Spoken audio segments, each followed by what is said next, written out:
joining us on the show. Let me start by asking you, people who know you well say that yours is an unusual story. You've been born into one of India's most entrepreneurial families, yet you have a socialist or a leftist leaning. Is that right? I would say I had more of a socialist leaning before than I do now.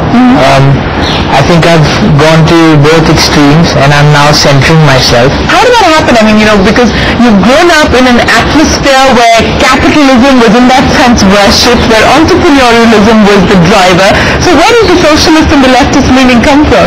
For one thing, my parents have, I think, done a fantastic job in bringing me up. I would say that's certainly the foundation. Secondly, I was always a bit different as a child. I always asked different questions and wanted to do things differently. And lastly, when I was in university, there was a lot going on in the political landscape in the world. And I went into this sort of phase of introspection. This was around the time when the Iraq war happened. Yeah. Okay. And that impacted you deeply? It did. It was the first time where kind of politics came into my house on my doorstep, and I was at university at the time. So I studied, how the world worked, etc., etc. But when did business begin to interest you? Because you've done a whole host of things after you actually graduated from college. Organic farming being one, teaching English in Spain being another. Yeah. When did business begin to interest you, or when did you have a conversation with your father that yes, okay, you're now ready to perhaps explore possibilities within the group? Business has always interested me from when I was a little child. I always talked to my father about what he was doing, but actively being involved perhaps a year and a half.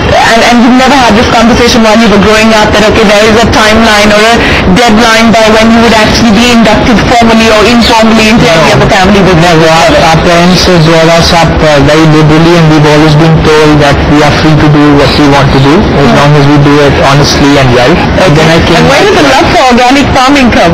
Again, it came from the search. It was sort of a theoretical decision. I found the human impact on the world and the environment to be quite drastic, and I felt that being an organic farmer, my impact would be as little as possible. So it was a theoretical decision, and as I got into it, I became more and more fond of it and dedicated. So you spent 8 months in Spain doing organic farming and literally doing it? No, more than that. I spent 2 summers there, and then I spent just over a year where I was a farm laborer. I did everything from shoveling cow dung to feeding cows to selling vegetables at fairs, A to Z. How did your parents react to this? Because we're talking about an Indian family, we're talking about an Indian business family. Your kids shoveling cow dung is not something that can go down easy, I'm sure. They were initially scared, but I've always had a very good communication with them, and as they began to understand where this desire and motivation came from, they supported me. They came to visit me in Spain more than once. But were you not worried about the exterior world? Were they not apprehensive about what the world, as happens in India, will actually say about this choice that you made? I don't think so. If anything, my parents were very proud of me because they knew I stuck to my convictions and I wanted to do something different. Everybody knew me as a farmer. I wore dirty torn kurta pajamas and traveled around in buses in Delhi, etc., etc.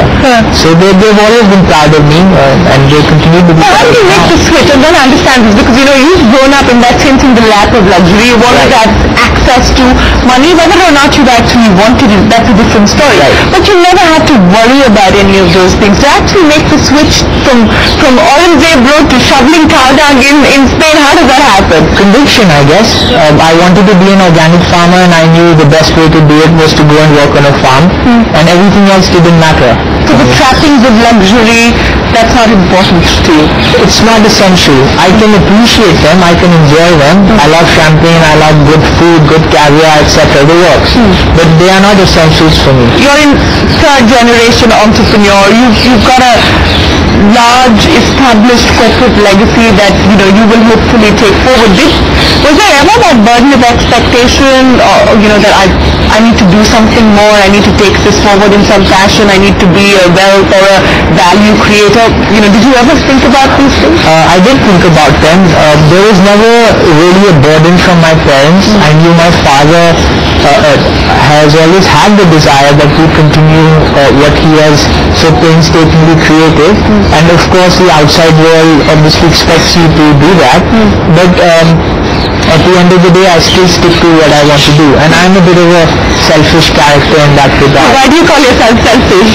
Because I don't let other people's expectations of me guide the way I live my life. So when you finally decided to come back to India, you tried the organic farming experiment here as well. It didn't work, did it? It didn't work. I think I went about it in an extremely difficult way, and after spending about 7-8 months in 2 different occasions trying to look for land and find somebody to work with, it didn't work out. I don't know whether it's because a lack of trying or because of destiny. I think it was destiny. But did it not also make you more aware of the politics of this country, the manner in which, the regulatory framework operates? Were you disillusioned at the end of that experiment? Not just the regulatory framework, but our inefficient way of working, the amount of corruption that exists from sort of ground upwards, the difficulty to do the most simple tasks, and the amount of energy it takes out of you. I became